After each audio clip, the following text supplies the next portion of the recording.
오늘 설교의 제목을 한번 따라 하실까요? 그리스도의 낮아지심.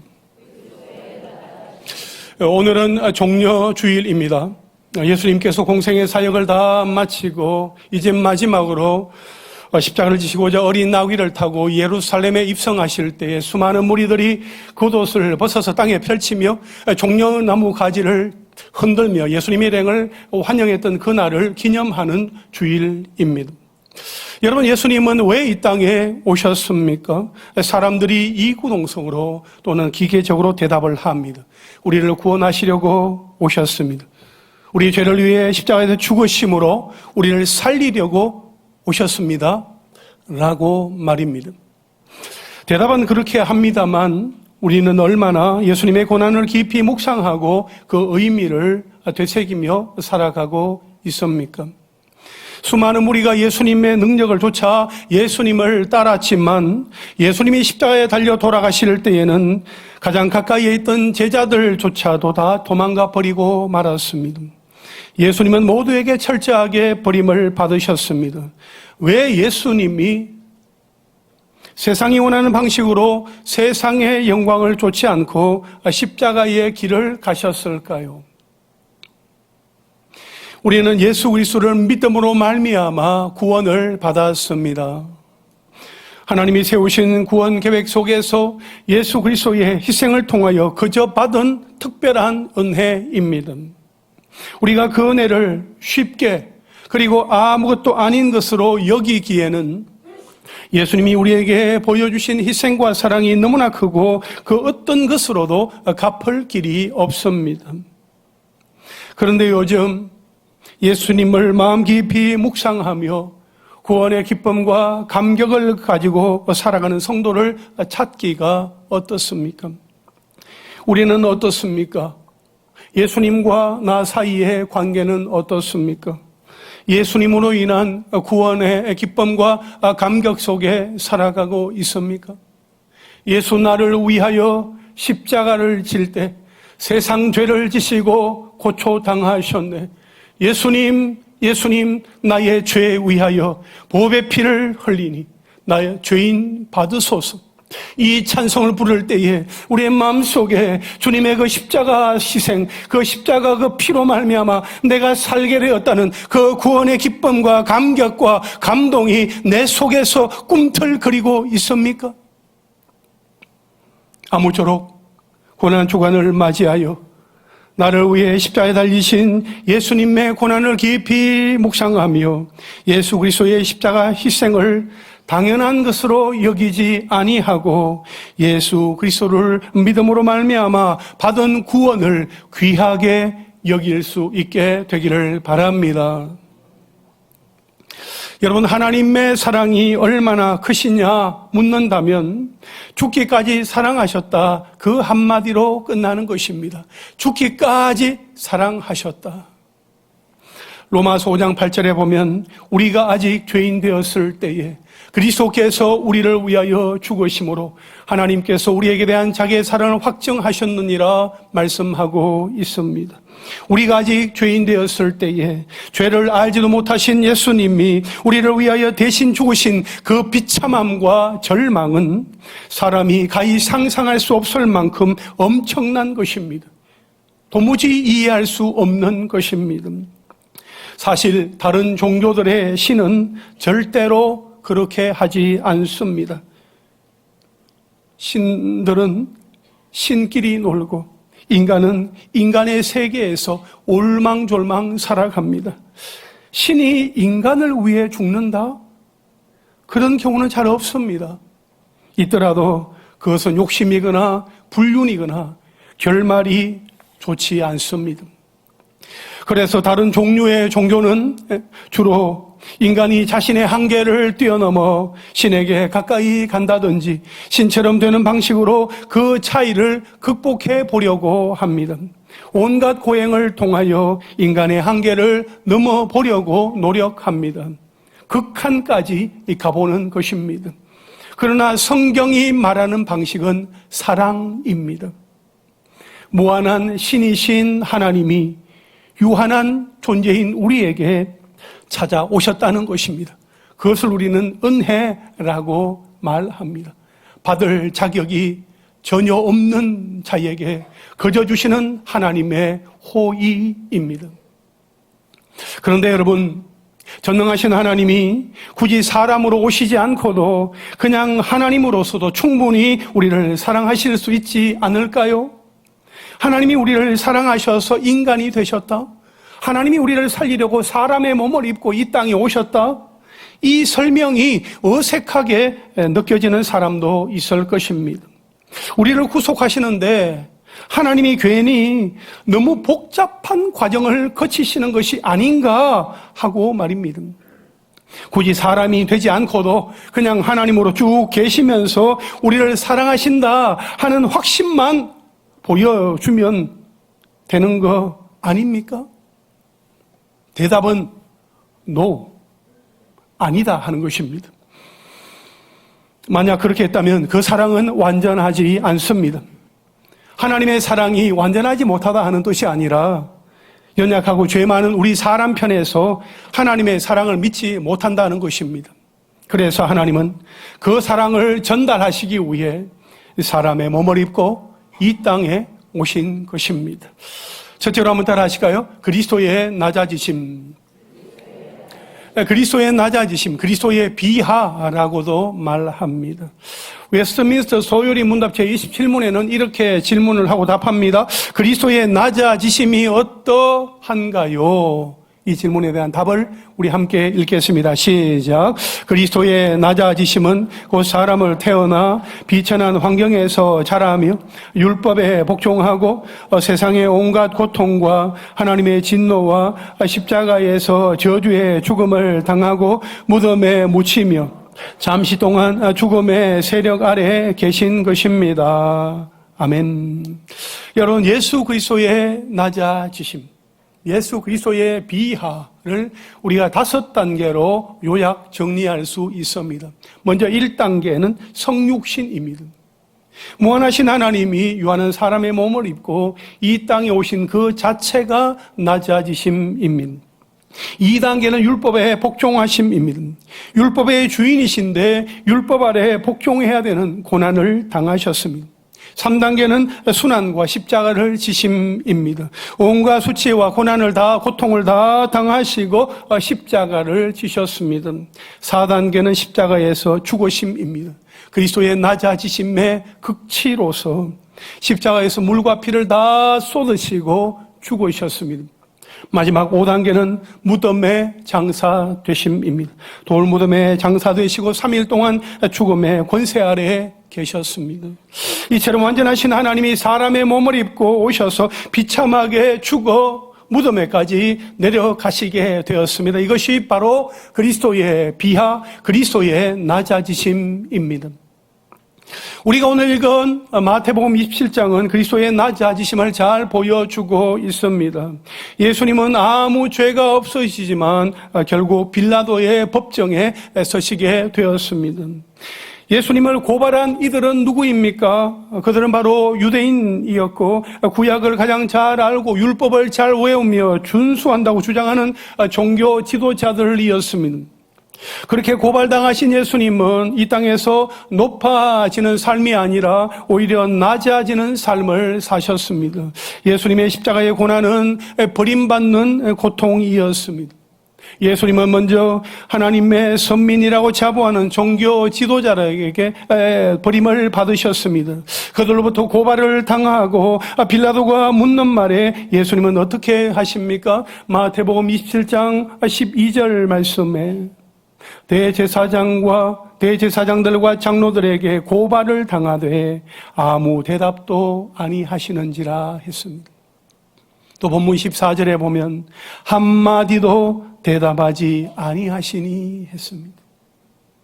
구약의 율법을 토대로 하나님을 섬기는 지도자들이라면 예수님을 메시아로 인정하고 예수님 앞에서 자신의 삶을 돌아보고 정말 새로운 길로 선도해야 하는 것이 마땅했습니다. 그럼에도 불구하고 대제사장들과 장로들 비롯한 종교 지도자들은 백성들을 선동하여 예수님을 고발했습니다.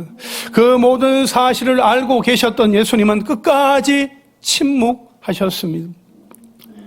만일 우리가 예수님처럼 그렇게 억울한 일로 고소나 고발을 당하게 된다면 어떻게든 가능한 한 법적인 테두리 안에서 우리 자신의 무고함을 증명하며 그 억울한 누명을 벗기 위해서 지속적으로 노력하면서 목소리를 높이고 또 높일 것입니다. 그러나 예수님은 아무 말씀도 하지 않으셨습니다. 또한 본문 15절 이하에 보면 명절이 되면 죄수한 사람을 놓아주는 전례가 있었습니다.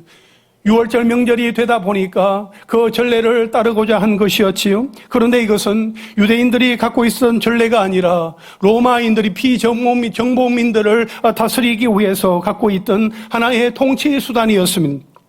총독이 백성들에게 묻습니다. 너희는 내가 누구를 너희에게 놓아주기를 원하냐? 바라바냐? 아니면 그리스도라는 예수냐? 이 질문에 군중, 백성들은 바라바를 풀어줄 것을 원했습니다. 예수님은 이렇게 이스라엘 백성들, 군중들에게도 버림을 받으셨습니다. 오늘 본문 22절에 보면 빌라도가 이르되 그러면 그리스도라는 예수를 내가 어떻게 하랴? 그들이 다 이르되 십자가에 못 박혀야 하겠나이다 했습니다. 아마도 그 무리들 속에는 예수님이 예루살렘 성에 들어오시던 날 겉옷을 벗어서 바닥에 깔고 종려나무 가지를 흔들면서 호산나 호산나 다윗의 자손이여 찬송하리로다 주의 이름으로 오시는 이여 가장 높은 곳에서 호산나 호산나 하면서 예수님을 정치적인 메시아로 기대하고 환영했던 이들도 있었을 것입니다. 하지만 예수님이 아무런 힘없이 그냥 잡히시게 되자 더 이상 자신들의 욕망을 충족시켜주지 못할 자로 여긴 나머지 마음이 돌변하여 십자가에 못 박혀야 한다고 그렇게 주장하면서 예수님을 버리고 말았던 것입니다. 또한 예수님은 빌라도에게도 버림을 받으셨습니다. 총독 빌라도가 예수님을 채찍질하고 십자가에 못 박게 넘겨주도록 결정한 이유가 무엇입니까? 우리 24절 말씀 함께 읽겠습니다. 시작. 빌라도가 아무 성과도 없이 도리어 밀란이 나려는 것을 보고 물을 가져다가 무리 앞에서 손을 씻으며 이르되 이 사람의 피에 대하여 나는 무죄하니 너희가 당하라. 아멘. 빌라도는 예수님에게서 죄를 발견할 수 없었습니다. 그래서 전례에 따라 예수님을 놓아주려고 했습니다. 하지만 군중들은 예수님이 아니라 바라바를 풀어줄 것을 요청했습니다. 그러자 빌라도가 무리들에게 그러면 그리스도라는 예수를 내가 어떻게 하기를 너희가 원하느냐 그렇게 재차 물었습니다.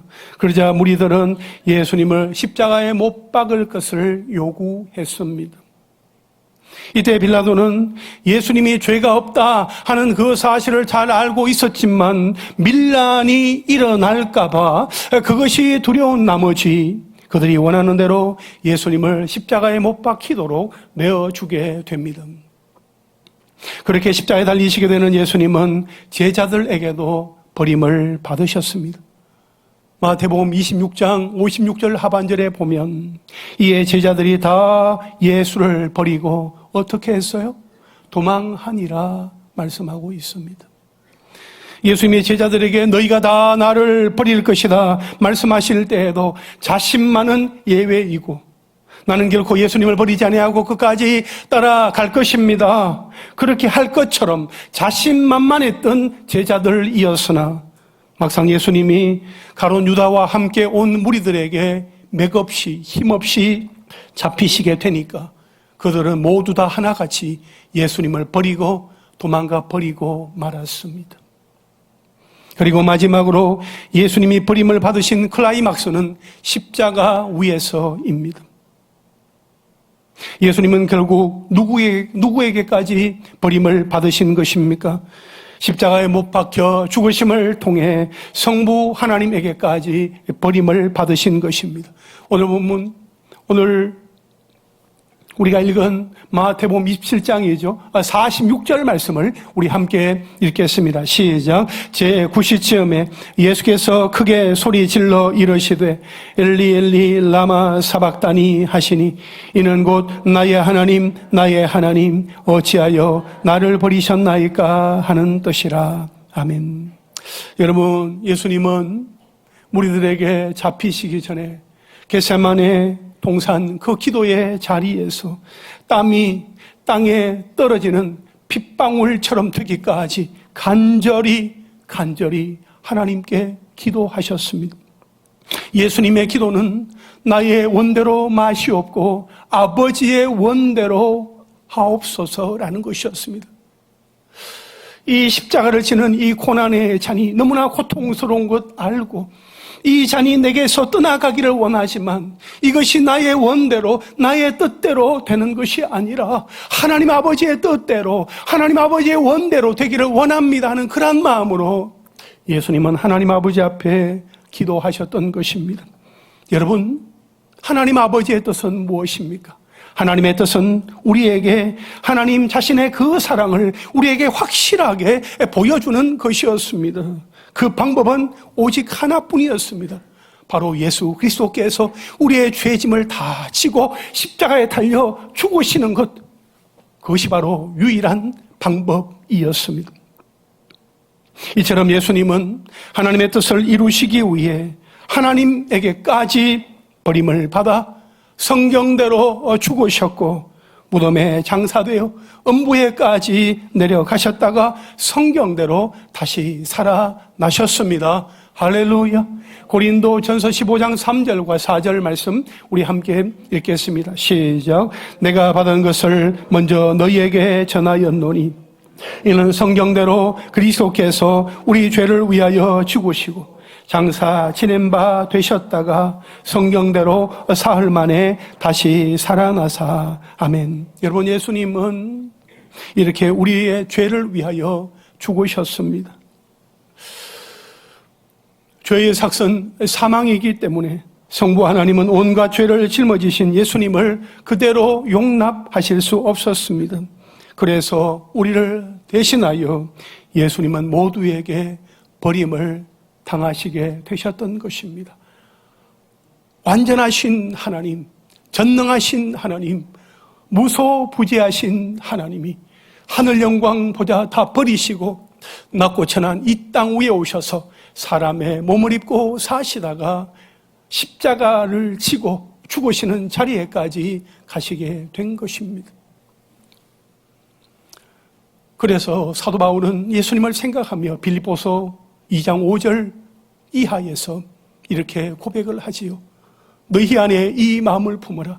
곧 그리스도 예수의 마음이니 그는 근본 하나님의 본체시나 하나님과 동등됨을 취할 것으로 여기지 아니하시고 오히려 자기를 비어 종의 형체를 가지사 사람들과 같이 되셨고 사람의 모양으로 나타나사 십자가에 죽으시기까지 자신을 나타내셨다 하는 것을 사도 바울이 고백하고 있습니다.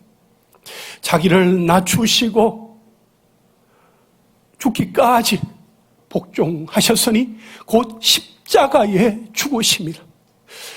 여러분, 십자가에 달려 죽는다는 것, 사실 우리는 때로는 실감이 나지 않고 또 실감을 하지 못합니다. 여러분, 십자가에 달려 죽는다는 것, 십자가의 세로 기둥이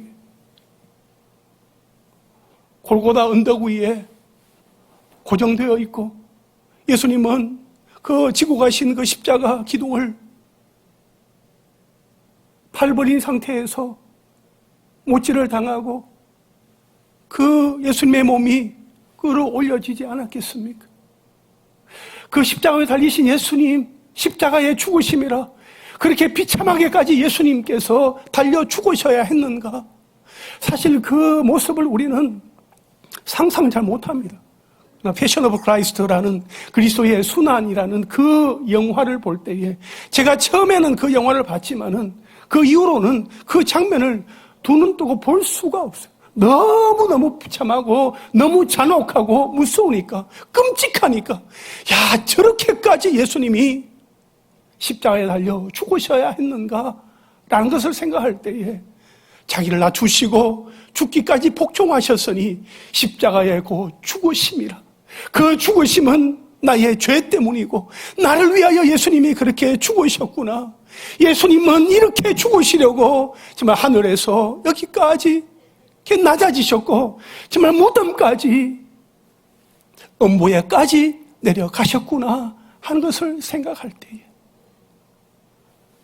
주님의 그 사랑, 주님의 십자가 은혜, 그 주님으로 말미암아 살게 된 그 구원의 기쁨과 감격을 우리는 당연한 것으로 여길 수 없고 다시 한 번 더 철저하게 우리 자신을 돌아보고 하나님 앞에 겸손함으로 나아갈 수 있게 되기를 간절히 바랍니다. 나를 위해 죽으신 예수님이죠. 둘째로 한번 따라 하실까요? 우리를 위한 그리스도의 낮아지심. 여러분, 오늘 우리가 읽은 이 성경 본문은 예수님이 버림받으시는 장면을 통하여 예수 그리스도의 비하, 그리스도의 낮아지심을 점층적으로 보여주고 있습니다. 예수님은 우리의 구원을 위해서 점점 더 낮아지셨습니다. 그리스도의 낮아지심은 하나님이 우리를 구속하기 위해 무엇을 하셨는지를 분명하게 보여줍니다. 사랑하는 여러분, 우리는 매 순간마다 왜 예수님이 십자가에서 하나님에게까지 버림을 받으셔야 했는지 그 이유를 깊이 묵상하고 십자가에 달리신 주님을 바라보아야 합니다. 예수님은 모든 것을 넉넉히 할 수 있는 능력을 가지신 분입니다. 하지만 아무것도 하지 않으신 채 붙잡히셨고 죽임을 당하셨습니다. 그 이유는 무엇입니까? 왜 예수님은 그렇게 하셔야 했습니까?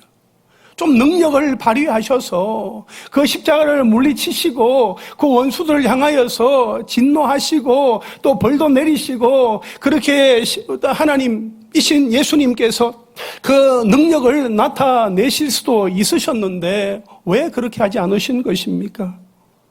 예수님께서 그냥 잠잠히 잡히시고 십자가에 달리시는 것이 우리를 구속하기 위한 유일한 방법이었기 때문입니다. 여러분, 예수님이 십자가에서 버림받으실 만한 이유가 있었습니까? 예수님이 십자가에서 죽으시기까지 낮아지셨음을 생각할 때에 여러분의 마음에는 어떤 생각이 드십니까? 여러분, 예수님은 결코 낮아지실 이유가 없으셨습니다. 하지만 기꺼이 낮아지셨습니다. 하나님께 버림받으시면서까지 낮아지신 이유는 우리를 구원하시기 위해 창세전부터 계획된 그 하나님의 그 뜻을 이루시기 위함이었습니다. 예수님은 모두에게 버림을 받고 십자가의 길을 걸어가셨습니다. 그 예수님이 오늘 이 시대를 살아가고 있는 우리를 향하여 뭐라고 말씀을 하십니까? 마태복음 16장 24절 말씀 우리 함께 읽겠습니다. 시작. 이에 예수께서 제자들에게 이르시되 누구든지 나를 따라오려거든 자기를 부인하고 자기 십자가를 지고 나를 따를 것이니라. 아멘. 예수님은 오늘 우리 각자에게 주어진 십자가를 지고 나를 따르라 말씀하십니다. 누구든지 나를 따라오려거든 자기를 부인하고 자기 십자가를 지고 나를 따라오라 말씀하시는 예수님. 예수님의 그 말씀을 우리 마음 가운데 다시 한 번 더 되새길 수 있게 되기를 바랍니다. 그렇다면 나는 어떻게 예수님의 십자가 고난에 동참할 수 있을까요? 여러분, 예수님은 무능력해서 그 십자가 고난의 길을 가신 것이 아닙니다. 친히 그 십자가의 길에서 벗어날 능력이 있으셨지만 우리를 위해 그 길을 순종하심으로 감당하신 것입니다. 그리고 이제 우리에게 그 길을 따르라 말씀하십니다. 우리가 주님이 가신 그 십자가의 길을 걸어가므로 주님의 고난에 기꺼이 동참할 수 있는 은혜가 있으시기를 바랍니다. 여러분, 우리가 우리 각자에게 주어진 사명을 기억하고 그 사명에 따라 우리의 길을 걸어갈 때에 때로는 비바람이 나의 앞길을 가로막고 모진 바람이 나의 인생 길을 방해하므로 그 길이 눈물과 고통의 길이요 손해보는 길이며 억울한 길이라고 여겨지기도 할 것입니다. 하지만 마침내 그 길은 나를 구원하여 주신 주님이 십자가를 지고 가신 구원의 길이며 내가 사는 길이고 승리의 길이며 영광의 길이다 하는 그 사실을 기억하고 기꺼이 걸어갈 수 있게 되기를 바랍니다. 또한 그 길 끝에는 우리 주님이 영광 중에 우리를 안아주시려고 두 팔 벌리고 기다리고 계신다는 그 사실을 기대하며 믿음의 길을 걸어갈 수 있게 되기를 주님의 이름으로 축원합니다. 예수 그리스도의 낮아지심은 모든 이에게 버림받았다는 것을 다 포함합니다. 예수님은 낮아지실 이유가 없는 하나님이시지만 우리를 위한 낮아지심이었습니다. 우리를 구속하기 위해서 기꺼이 낮아지셔서 모두에게 버림을 받으셨습니다. 온갖 조롱과 핍박과 고난을 침묵으로 묵묵히 감당해 내셨습니다. 우리를 위해서 친히 낮아지신 예수 그리스도를 믿음의 눈을 들어 바라봅시다. 그 십자가를 향하여 한 걸음 두 걸음 더 가까이 걸어가는 우리의 삶이 되기를 간절히 바랍니다. 이제 말씀을 정리하겠습니다. 오늘 본문은 그리스도의 낮아지심을 잘 보여주고 있습니다. 그리스도의 낮아지심은 버림받으시는 것으로부터 나타났습니다.